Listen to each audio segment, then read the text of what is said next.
Hello YouTube, and welcome to a video that I've been wanting to make for a while now. A lore video on Blackreach, the ancient cavern hosting one of the largest Dwemer cities of all of history. Now, some of you might remember that I once did a lore play on this, which basically meant me doing some gameplay and then talking about lore, but that was very incoherent, and I didn't have quite everything prepared, and I just decided to drop that concept overall, since it was a lot less enjoyable than regular lore videos. So I decided to make this into its own video, and that video has been privated a long time ago, since it was quite embarrassing. To me, Blackreach has always been one of my very favorite spots to visit in all of Skyrim, so I'm personally pretty excited for this video. That said, I hope you will enjoy it as well.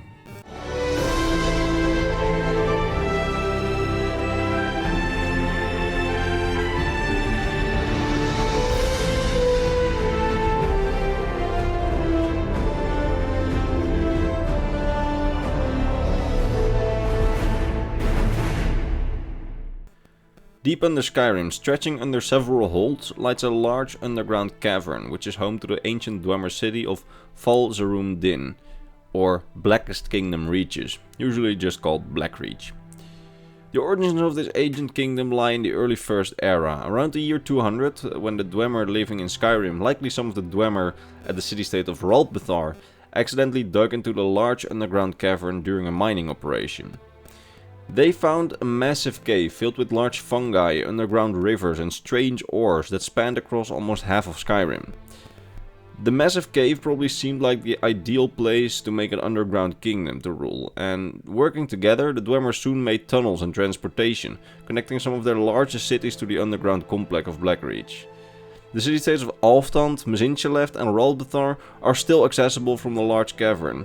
However, it's theorized that many other city-states were actually once accessible from the cavern, like Arkhantans, Mzulft and Betarzel, but these entrances have now supposedly collapsed or flooded as the Dwemer were not around to maintain the entrances. Soon after making the connections between the city-states, a large city was being built inside of the cavern, Far Din, which seems to have served as a sort of capital and neutral ground between the city-states, as we can for example find an ancient debate hall in which representatives of the city-states might have once met each other. Within this large cavern, a whole new underground Dwemer kingdom came to be. Several cities like Ralbethar expanded their own city limits into the caverns with deep markets, and in the middle of the large caverns stood the largest new capital. Pumping stations with gigantic steam-powered water pumps were constructed to control the rivers and lakes in the caverns, and new crops, mostly mushrooms, that could grow in the dark were farmed on many fields in the cavern, all connected to the Dwemer city-states by a large new road system that was constructed across the cavern. Many people even theorize that the Dwemer might have sailed with steam-powered boats over the rivers and lakes. However, while that is possible, I personally think that this wasn't the case, as we cannot find any docks anywhere in the large cavern. However, it's possible that it happened, I just don't really view it as likely, since we can't find any traces of it. The new capital was also illuminated by a large spherical light that was hung above the city, like an artificial sun, and it's most often referred to as the sun nowadays when you're in the cave of Blackreach. Alongside these great construction projects came scientific achievements, as the Dwemer built the Great Tower of Mzark with its sky dome here in the center of Dwemery culture of Skyrim, where the Elder Scrolls reading mechanism that the Dwemers invented was placed. By far the greatest achievement of all, however, was Aetherium and its extraction. Blackreach was over the centuries of it being inhabited still heavily used for mining, as many rare ores could be found, and even raw soul gems could be mined here, which was most likely one of the main reasons for the Dwemer to settle here in the first place, as most of their mechanical animalculi are all powered by soul gems, and thus having a reliable source for them would be very handy. However, among these rare minerals, they discovered a powerful raw material, Aetherium. A mineral bursting with magical energy, but useless to blacksmiths, as it could not be crafted with, as it seemed impossible to melt or to reshape or unlock its magical energy. But what seems impossible to others is merely a challenge to overcome to the ancient Dwemer. 4 of the great Dwemer city-states banded together in an endeavor to make weapons made from Aetherium a reality. The cities of Arkhantans, Mzulft, Ralbethar and Betarzel coordinated to find a way to work the Aetherium. Arkhantans did all the planning and research, Mzulft was apparently a sort of storage site, and Rolf Bethar made sure that the mining operations went smoothly. We don't know exactly what Bethar Zel did, however some theorize that it's been some sort of experimentation facility.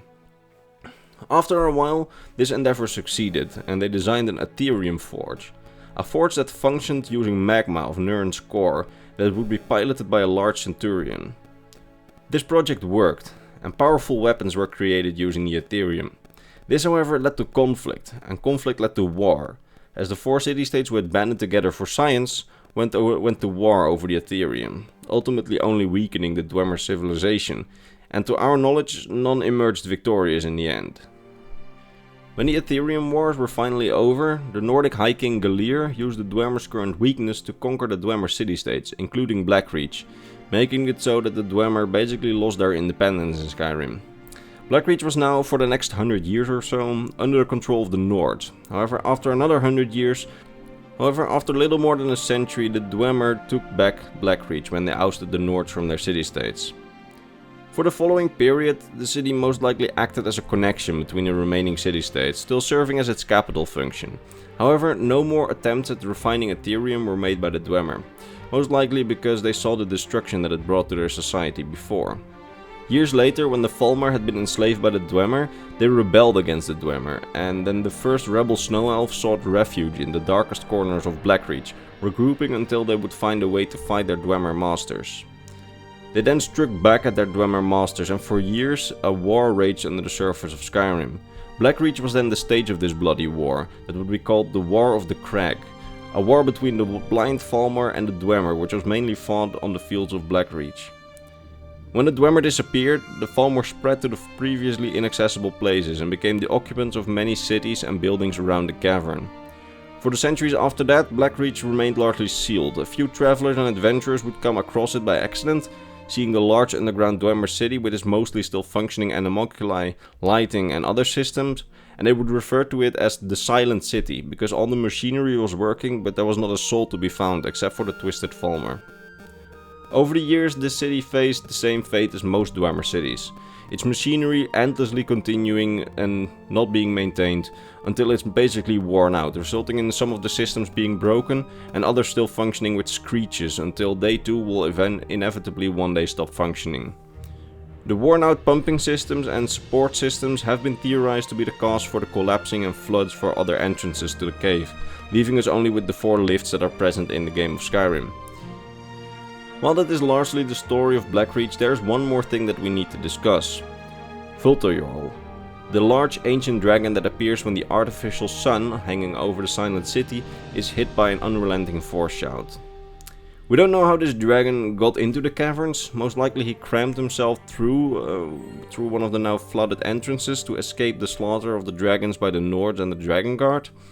But another theory states that wouldn't have been possible, since most likely the hallways would have been too small for a dragon to even reach Blackreach, and these people theorize that he might have been captured by the Dwemer to experiment on his soul, or maybe just keep as a pet, as the Dwemers are the masters of soul manipulation and a dragon soul might have been valuable to them.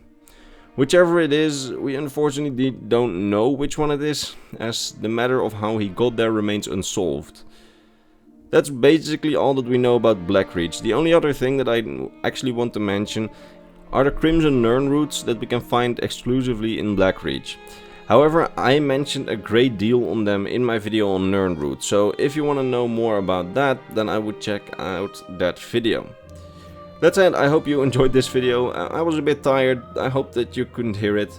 If you enjoyed it, consider watching one of my other lore videos where I wasn't tired, or watch the next one when it releases next Thursday around the same time. Please allow me to thank my top patrons Bernardo Binda, Metalloid1v1, Hayden Barnes and Gabriel Binda, and of course the amazing other people on screen who make these kind of video possible. That said, if you want personal contact with me, my Instagram for direct messages is in the description, as is my Discord server, where you can try to summon me using an ad or just send me a direct message. Usually I try to reply, but as of late I have been very busy with university, so I haven't been able to reply to everyone yet, but I promise that I will one day get there. I'm sorry, I tried to reply, it's just been very busy. That said, I will see you all next Thursday with a new Elder Scrolls lore video. Bye bye.